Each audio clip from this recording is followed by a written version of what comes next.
دیکھیے اس سے آپ اختلاف نہیں کریں گے کہ بر صغیر میں ہمارے یہاں جو بڑی بڑی قبریں ہیں، مزارات ہیں، وہاں پر رقص بھی ہوتا ہے، سرور کی محفلیں بھی ہوتی ہیں، رقص و سرور کی، اور وہاں شرکیہ اعمال بھی لوگ کرتے ہوئے آپ کو نظر آ جائیں گے۔ قبروں پر طواف کرنا، قبروں کو سجدہ کرنا، قبروں پر چادریں چڑھانا، قبروں پر رکوع کرنا، قبر والوں کے لیے نیاز اور نذرانے پیش کرنا، وہاں پھول چڑھانا، وہاں چراغیں روشن کرنا، کھیر اور اگربتیاں جلانا، بہت سارے ایسے کام ہیں جو کہ اس طرح کے کام دوسرے مذاہب کے لوگ بھی کرتے ہوئے نظر آئیں گے۔ السلام علیکم۔ آپ کے الفاظ امید ہے آپ اللہ کے فضل و کرم سے خیریت سے ہوں گے۔ میں ٹھیک ہوں الحمدللہ۔ آپ کے الفاظ میں کراچی پاکستان سے کاشان حیدر بات کر رہا ہوں۔ کاشان، مجھے یہ معلوم کرنا ہے کہ رسول خدا صلی اللہ علیہ وآلہ وسلم کے والد ماجد حضرت عبداللہ کی قبر کہاں پر ہے، اور ان کی قبر کی کوئی ویڈیو یا فوٹو ہو تو برائے مہربانی اپلوڈ کریں۔ نحمدہ ونصلی علی رسولہ الکریم، اما بعد۔ دوستو، بھائیوں اور بہنوں، ہماری اس دنیا میں بہت سارے لوگ ہیں جو کہ قبروں سے بہت زیادہ عقیدت رکھتے ہیں، اور میں گزشتہ دنوں ایک ویڈیو بنانے کی کوشش کر رہا تھا جس میں ایک ہندو اور قبر پرست کی ملاقات کا تذکرہ بھی ہے۔ ہندو کہتا ہے کہ آپ سے کچھ عرض کرنا چاہتا ہوں جناب، اس حسی لمحے کا مجھ کو تھا بہت ہی انتظار، آپ ہی سلجھا دیں اگر اس کی کوئی تدبیر ہے، روز میرے دل میں آتا ہے بس یہی سوال، کیا عقیدوں میں ہمارے آپ بھی ہیں ہم خیال؟ تو قبر پرست کہتا ہے کہ خاک ہو منہ پر تیرے، بے دین تیری یہ مجال، کیسے تو نے کہہ دیا ہم کو بھی اپنا ہم خیال، کر لے اپنی بات واپس کھولنا نہ پھر زباں، ایک سنی اہل ایمان اور ایک کافر کہاں، یہ خیال خام تیرے دل میں کیسے آ گیا، اپنا جیسا ہم کو سمجھے کس نے بہکا دیا۔ ہندو نے کہا کہ سنیے پہلے بات میری، پھر خفا ہوں اس قدر، جب غلط ٹھہرے تو پھر جوتا تمہارا میرا سر، مدعا تو پیش کرنے کی اجازت دیجئے، غور سے پھر آپ سن لینے کی زحمت کیجئے۔ پھر تو قبر پرست اس کی گفتگو سننے کے بعد کہتا ہے کہ ٹھیک ہے، فوراً بتا اپنے دل کی یہ خلش، کیا دلائل ہیں کہ ہم دونوں کی ہے ایک ہی روش۔ اور پھر ہندو نے اپنی فریاد کو پیش کیا ہے، ایک ہی پربھو کی پوجا ہم اگر کرتے نہیں، ایک ہی درگاہ پہ سر آپ بھی دھرتے نہیں، اپنی پوجا گاہ دیوی کا اگر استھان ہے، آپ کے سجدوں کا مرکز بھی تو قبرستان ہے۔ تو دوستو، بھائیوں اور بہنوں، یہ میں کسی اور ویڈیو کے لیے اس کو محفوظ کر کے رکھتا ہوں۔ آپ یہ جاننا چاہ رہے ہیں میں وہ تصویر تو شاید آپ کو نہ پیش کر سکوں، کیونکہ یہ میرا مزاج نہیں ہے کہ میں قبروں کی تصاویر کو بغیر اس کسی خاص مقصد کے نشر کروں، نمبر ایک۔ نمبر دو،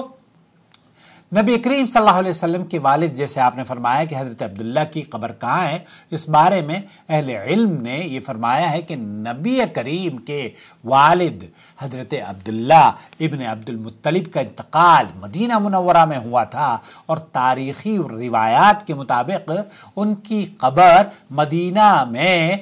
بنی نجار کے قبرستان میں واقع ہے۔ اب تاریخی جو دلائل ہیں اس سلسلے میں، امام ابن سعد رحمۃ اللہ علیہ اپنی کتاب الطبقات الکبریٰ میں لکھتے ہیں کہ جب حضرت عبداللہ ابن عبد المطلب تجارت کے سلسلے میں شام گئے اور واپسی پر مدینہ پہنچے تو بیمار ہو گئے، وہ بنی نجار کے ہاں رکے اور وہیں ان کا انتقال ہوا، ان کی تدفین مدینہ میں کی گئی۔ طبقات الکبریٰ ہے لابن سعد کی۔ علامہ ابن عبد البر لکھتے ہیں کہ نبی کریم صلی اللہ علیہ وسلم کے والد مدینہ میں بنی نجار کے ہاں فوت ہوئے اور وہیں دفن کیے گئے۔ مشہور سیرت نگار ابن ہشام نے بھی عبداللہ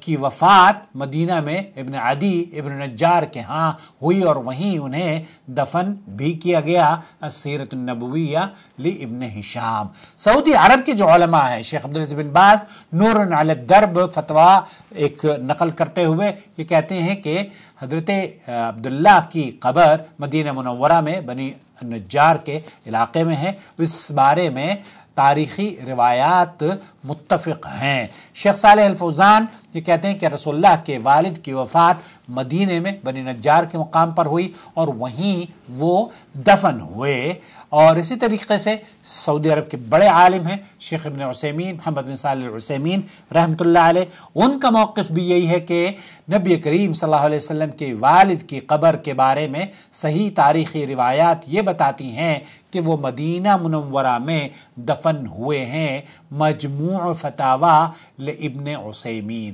خلاصہ کلام میرے عزیز میرے دوست یہ ہوا کہ نبی کریم صلی اللہ علیہ وسلم کے والد عبداللہ ابن عبد المطلب کی قبر مدینہ میں بنی نجار کے علاقے میں پائی جاتی ہے یا وہاں پر دفن ہوئے تھے۔ یہ اس علاقے کی بات ہے جو کہ بنی نجار جس کو کہا جاتا ہے اس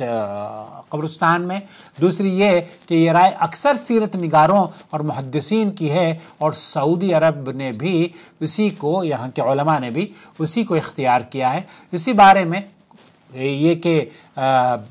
اس قبر کی کوئی فضیلت ہے یا اس کے لیے رخت سفر باندھنا چاہیے، حدیث میں اس طرح کا کوئی تذکرہ نہیں ملتا۔ البتہ ہمیں جو سیرت سے نبی کریم صلی اللہ علیہ وسلم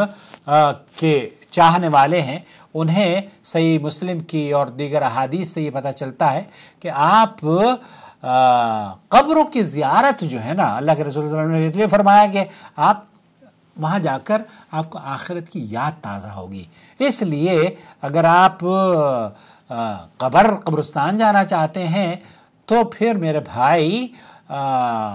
بہت سے قبرستان ہیں، کراچی میں، دلی میں، پاکستان میں، مکہ میں، بقیع ہے، معلّہ ہے، جتنے بھی قبرستان ہیں، اور یہاں جدہ میں بھی بہت سارے۔ میرے ماموں آئے تھے پچھلے دنوں، ان کو لے گئے وہ حوا کا قبرستان، تو کہنے لگے کہ وہاں اماں حوا کی قبر تو نظر نہیں آئی، تو میں نے کہا کسی نے یہ اڑا دی ہے بات، یہ تو اس کے تاریخی شواہد نہیں ہے کہ اماں حوا، یہ بس نام ہے قبرستان حوا کے نام سے۔ تو خلاصہ کلام یہ ہوا کہ بنی نجار کا جو علاقہ ہے مدینہ منورہ میں، اس میں نبی کریم صلی اللہ علیہ وسلم کے والد عبداللہ ابن عبد المطلب کی قبر وہیں پر وہ دفن ہوئے تھے، کیونکہ شام سے واپسی پر ان کا انتقال یا ان کی وفات وہیں ہوئی تھی۔ اس طرح کی قیمتی اور اچھی معلومات اگر آپ کو یہ ویڈیوز اس طرح کی پسند آتی ہوں تو براہ کرم چینل کو سبسکرائب کر لیجئے، اور اگر آپ یہ چاہتے ہیں کہ اس طرح محنتیں کر کے ہم آپ کے لیے آپ کی علمی پیاس بجھاتے رہیں تو براہ کرم چینل کی جوائن ممبرشپ کے ذریعے اسے سپورٹ کیجئے۔ یہ چینل سعودی عرب کے کبار علماء اور مشائخ کے فتاوی جات اردو زبان میں، آسان زبان میں آپ کی خدمت میں تشتری میں رکھ کر پیش کرتا ہے۔ صحرا میں جس طریقے سے پانی کسی کو نصیب ہو جائے، اسی طریقے سے یہ چینل ان لوگوں کے لیے صحرا کے پانی سے کم نہیں ہے جو کہ اپنے ملک میں بیٹھ کر سعودی عرب کے علماء اور یہاں کی جو توحیدی دعوت ہے اس سے عقیدت اور محبت رکھتے ہیں۔ اپنا بہت خیال رکھیں، روزانہ دیکھا کریں چینل کو، اور اپنی رائے سے بھی نوازا کریں، لائک کریں، اور چینل کو جو ویڈیوز ہیں نا اپنے سوشل میڈیا کے اکاؤنٹس پر شیئر بھی کیا کریں، واٹس ایپ گروپس میں۔ شهر رمضان الذي أنزل فيه القرآن هدى للناس وبينات من الهدى والفرقان